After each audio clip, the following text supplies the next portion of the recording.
This video is brought to you by my patrons over at Patreon. To learn more about the Patreon, stick around till after the video and learn how you can join the casual crew. Until then, enjoy! Hey, it's Casual Jake, and I am here in a new segment that I'm calling the FNM Report, a little segment where I give you a deck tech on the deck that I took to my local FNM, tell you about how the deck ran, tell you about the matchups, and just kind of give advice on how it does and how I think it would play out in your local game store. This is something new for me. It's like a deck tech slash like seeing how it does at an FNM style. So I'd love to hear your comments. I'd love to hear whatever you have to say down in the comments. So let me know what you think. So today I'm going to be going over my Azorius Ensoul deck, which I took to my local FNM on March 25th of 2022. And so here's the deck list. So the object of this deck is to put our main card Ensoul artifact on an artifact that's maybe 1 power, or even our Darksteel Citadel, which is indestructible, and make it really, you just put a really quick clock on our opponent, be swinging in for 5 on turn 2, and really getting their, really pressuring their life totals. So first off, of course, we have 4 of the Ensoul artifact, the namesake of the deck. We can enchant pretty much most things in our deck and turn it into a 5/5, which is really cool. Next up, we have the Black Staff of Waterdeep. We're running 2 copies of this, very similar to the Ensoul artifact kind of effect. It's a 1-drop, and for 1 and a blue, we can tap it and turn one of our artifacts into a base power 4/4, and we can keep this thing tapped, and as long as it stays tapped, it'll keep that into a 4/4. Now what's kind of great is we can untap it on our upkeep, so sometimes if we need to move that 4/4 power around, let's say into a something that's flying or something with trample, we can do that. So there's a little bit of versatility there. The last kind of pump effect is something new from Neon Dynasty, which is 𝐂𝐚𝐤 Reign of Truth.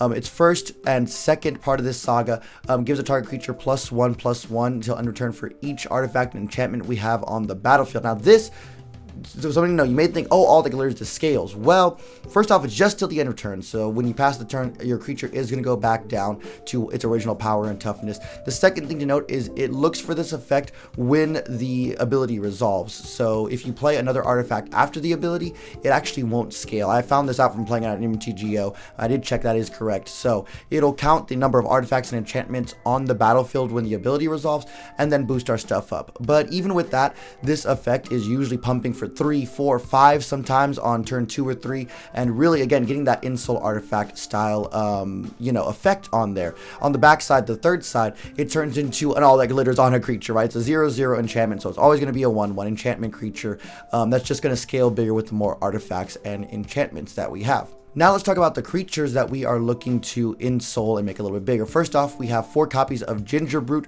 which is great. It's got haste, plus it has this awesome evasive ability that a lot of times, if our opponents aren't playing haste, it basically is going to make it unblockable for that 1 mana.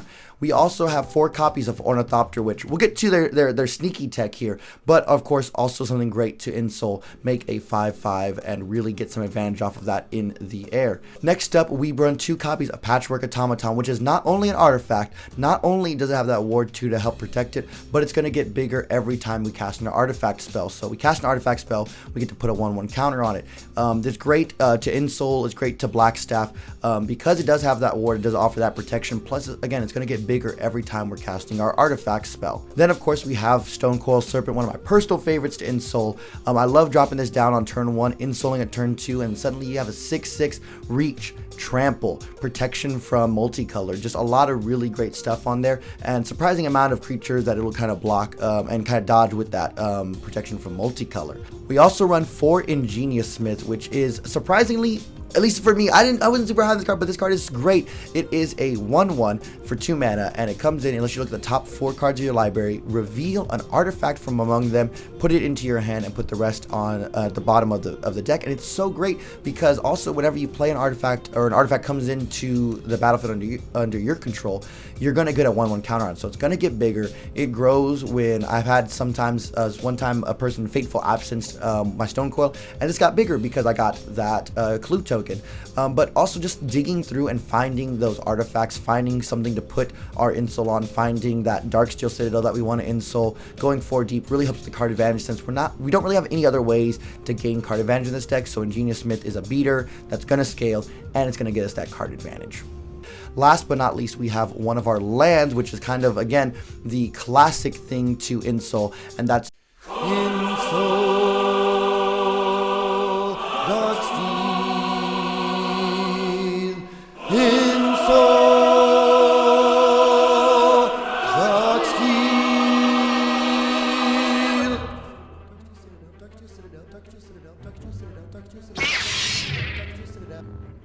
Darksteel Citadel, an indestructible artifact land that we can, again, Ensoul as early as turn 2 and get swinging in for a 5/5 indestructible. Very, very difficult for a lot of decks to deal with. Next up, we have some artifacts that are used to grow these even bigger. So first off, we have 2 copies of Eater of Virtue, a legendary artifact that whenever the equipped creature dies, we can exile it. And what's going to happen is the abilities that are on that creature, whether it be, let's see the list here, flying, what is it? Lifelink, first strike, double strike, all those special abilities that are usually on those creatures get stapled onto the sword. So the next creature that gets them is gonna have those as well. So again, if our stone coil happens to be carrying the sword and it dies, guess what? The next creature we equip is gonna have trample, reach, protection from multicolor, all those things attached on. Plus it gives you +2, +0, and it only equips for 1. A great thing to drop on turn 1 or even drop on turn 2 and equip on that same turn. We this deck used to run 4 copies of Ghostfire Blade. We're running just 1, very similar to Eater of Virtue. The Eater of Virtue kind of took this slot right here, but it's a 1-drop that if you're targeting the equipment with a colorless creature, again one of our artifacts, it's only equipping for 1 and boosting them by +2, +2. We also have a copy of Shadow Spear, which is really great because not only does it give it +1, +1, but it's going to give you that trample, give you that lifelink. If we don't have something that's a stone coil with trample, this is going to help us get through, push that damage, and that last bit of damage is usually going to end off our opponent. Plus the lifelink does show up and really help out in, again, the aggro matchups or in other matchups where our life total is starting to get pressured. Plus, again, and you won't see this a lot, but it is useful to know that one mana ability, permanent your opponent's control, lose, hexproof, and indestructible. Quick story, I was playing against 9 lives combo with Solemnity. I was able to get rid of the hexproof, destroy the artifact, and swing in for lethal just by paying the 1. It does not have to be equipped for this to be activated. You just have to pay the 1 in. Really sweet tech and can really get you out of a bind. Next up, we have our interaction suite. So we need to get these creatures out of the way so that we can go. And since we're an aggro deck, we're really looking to deal with creatures in the early game. So we're running 4 portable holes. Again, artifacts kind of boosting our Michiko's Reign of Truth stuff, increasing that Patchwork Automaton and getting rid of a lot of that solid stuff right there. And now I want to get on to an artifact that is just gas, and it's one of my favorite parts about this deck, and that is Springleaf Drum. 1 mana, you can tap it, so it's 1 mana to cast, then tap it and tap an untapped creature you control and add 1 mana of any color. The reason why this is great is this allows us to have some absolutely explosive parts, which we really want to see is land on turn 1 into Springleaf Drum, into Ornithopter. Again, I told you we're going to see Ornithopter, and here's kind of the crossover of the utility. Tap that Ornithopter for another mana on that turn, and boom, we're dropping another 1-drop. Or, it really fixes the mana, allows us to cast the spells that we want to with the colors, again, for either the blue or white, as well as kind of ramping us for pretty much no cost. Again, casting, or just, should I say, tapping our 0 to 1 drops. Again, I win so many games because I'm able to go land, Springleaf Drum, Ornithopter, Gingerbrute, or turn 1 Stone Coil, go, Ensoul the next turn, and we're just off to the races. It really smooths out your hand, and you can keep some pretty risky hands just with this because you know that you're going to get that advantage early on. I've won games on a 1-land opener with this Springleaf Drum. Just cannot overstate the importance of it. Alright, and on to the mana base. So we're running 4 Darksteel Citadels. Of course, we want to Ensoul these, adds to the artifact count. I'm running 3 Hallowed Fountains, and I'm going to get to why, but we're running 3 Hallowed Fountains, and there's a reason why we're not playing all 4.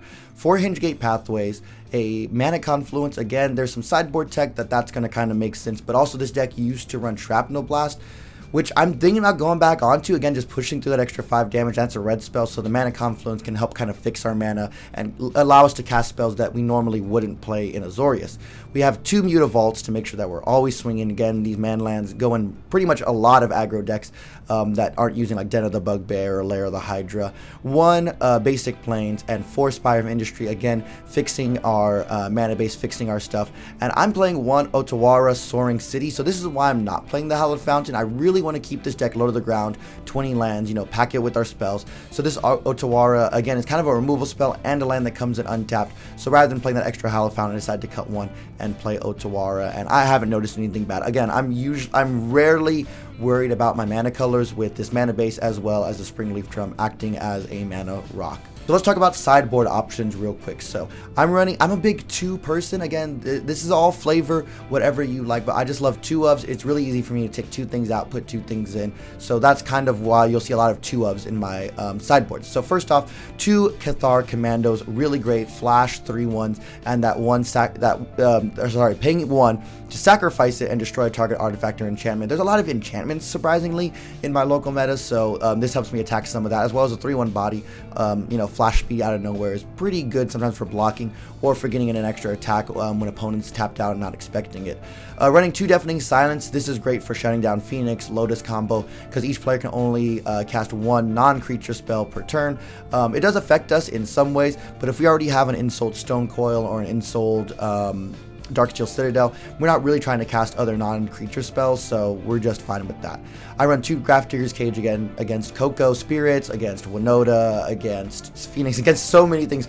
Grafdigger's Cage seeing a lot of play anyways because it just cuts off a lot of the top decks. Another all-star, 2 of these Hushbringers, again, just shutting down a lot of strategies. Winota misses a lot from the Innkeeper triggers when this is happening there. Spirits goes way down on this. I've had, Spirits deck just fold to Hushbringers coming out and just missing out on those ETB effects. I do run 1 Infernal Grasp. There's a person in my meta who plays some really interesting creatures that are so hard to deal with, so I love this Infernal Grasp because it's just destroy any creature, lose 2 life, and again, that's when stuff like the Spire of Industries, the Springleaf Drums, and the Mana Confluence really come in handy so that we can cast this black mana. I might even put 2, it just depends on how I'm going. Then I'm running 2 Lanterns of the Lost, again, good for Phoenix, getting rid of graveyards, other graveyard strategies, Rakdos and whatnot, even though we're not seeing so much Kroxa and like Rakdos Pyromancer style decks, especially in my local meta. Still great to attack the graveyard. It's always a possibility that you're going to see on Friday nights. And I'm opting in for 2 March of the Otherworldly Gaze. Now, this is kind of why I'm down to 1 Infernal Grasp, because I'm using this one a little bit more. We don't make a lot of mana, so it's hard to pay into this, and again, rarely are we pitching, we don't have a lot of white cards to play, but, this can get, again, some early stuff. We really need to pay into it, take the turn off to tap out and get rid of something big. This might be just the thing that gets us, because again, it hits not only creatures, but it hits enchantments, it hits artifacts, it just hits so many things that I think it's worth exploring this in the sideboard. Last but not least, I have 2 Stubborn Denials to combat any non-creature spells, removal, stuff like this. Again, if we have a creature with power 4 or greater, which again we'll have a lot of times with Ensoul, with 𝐂𝐚𝐬𝐿, with all kinds of stuff, we can use this 1 mana spell to protect our big creatures and get in for the win. I grab my journal. There you go. Hey, and so now's the part where I'm going to talk about how this deck did in my FNM, and I have this cute little Magic the Gathering journal that I kept my notes in, as well as life totals. So here you go. Here is the FNM report. This deck ended up going 2-2, not as good as I wanted, and actually I looked back on it, and game 4 I could have won. So it should have been a 3-1, but it just wasn't. I played a little fast and loose. That last one was getting late, and that was my mistake, but still ended up going 2-2, and I think it has the potential to, again, looking at going 2-1 if you're going 3 rounds, or 3-1 if you're going 4 rounds. I think it's a contender is what I'm trying to say. So round 1, I went up against an Esper Control homebrew. Lots of cool stuff. Opponent was playing things like Reckoner Bankbuster for card advantage, as well as having, a beater and some stuff like that. And we were just too fast for them, at least for this opponent. I think they also had some bad draws, but we just were fast. Again, a lot of my keeps were turn 1 land into Springleaf Drum, Ornithopter, and, Stone Coil, and then we Ensoul that, and boom, we're going in for 6. A lot of his removal was multicolored stuff, white and black. I forget what it was, like Fractured something, or the one that gets rid of monocolor stuff. It was just some interesting removal, to say the least, that Stone Coil got to dodge. So a little lucky in that respect. But again, the deck, I was swinging for lethal on turn 4 most of the times, if not putting big pressure on 3. And so we went 2-0 on that match and felt really good about that. Next up, I played a newer player to FNM. I had a really good chat with them, a young guy still in high school. We talked about decks afterwards, and they were playing a really cool Selesnya Cats deck. So we had a really interesting time with that. It was fun to play that homebrew. We didn't end up going 2-0 with them. They didn't even have a sideboard, and so, the results are a little bit skewed on this. There's a new player, someone that, is just getting back into Magic, getting into Magic. I think they said their brother played, and their brother was at FNM. Actually, it was cool. It was them, their brother, and their dad were all all playing in FNM, and they were just the kindest family, sweetest family. I talked to them afterwards, and we talked about deck advice, and I'm actually going to be meeting up with them this week and helping them kind of edit their decks, make them a little bit more competitive. So, but the cats definitely, we're putting a little bit of beat down, but with, you know, just a little bit more knowledge and a little bit more, should I say, acquaintance with the meta and whatnot. That was a 2-0 for us, and you know, felt pretty, everything was going good. We were going fast. We had the removal when we needed to, and things went well on that one. So then we go on to game 3, and this is where we faced Winota, right? This is what most of us were waiting to hear about, that meta deck. You know, I'm sure, again, your FNM probably looks like mine, where people are trying out different brews, trying out their budget decks, having fun, and then there's going to be the people who are playing the meta decks, and that's totally fine. We fought for our life on this one. We ended up going 0-2 in some very, very close matches. So in the game 1, I tried to race them, and they just got there before me. Not much you can do about that. And in game 2, we were just going back and forth and back and forth. And again, I just wasn't drawing any of my interaction or removal. I didn't have my Grafdigger's Cage, and I probably kept a hand that needed a little bit of interaction that second game, but I just, you know, I just thought I could race them, and we couldn't. So that's kind of a tip for me, or a tip for you if you're going to play this deck. When you sideboard against Winota, make sure you have something to combat Winota. You know, have that portable hold to get rid of their mana dork. Have, you know, the March of the Otherworldly Light to make sure to kill it on spot, or the Infernal Grasp, or have that Grafdigger's Cage ready to go. And yeah, their Brutal Cathar was really kind of the thing that got me. You know, again, turn 1, Springleaf thing, Stone Coil Serpent, swing for 6, turn 2, turn 3, they play that Brutal Cathar, and bye-bye Stone Coil. Like, not much we can do about it, and it was just great.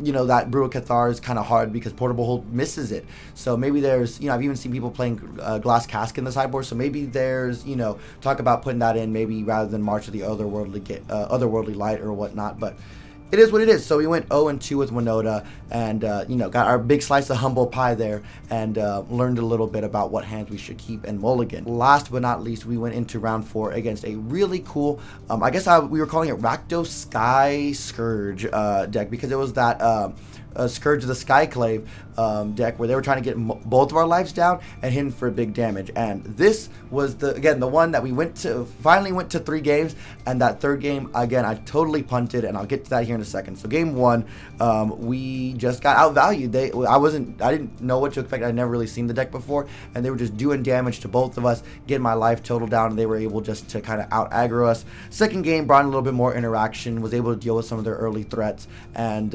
you know, go fast and do our thing, and we, you know, we just beat them down a little bit quicker. That third game was a lot more back and forth. I did Stubborn Denial, an Ensouled Ornithopter early on to kind of keep the pressure down. I think I got him down to like, I got him down to 5 at the lowest.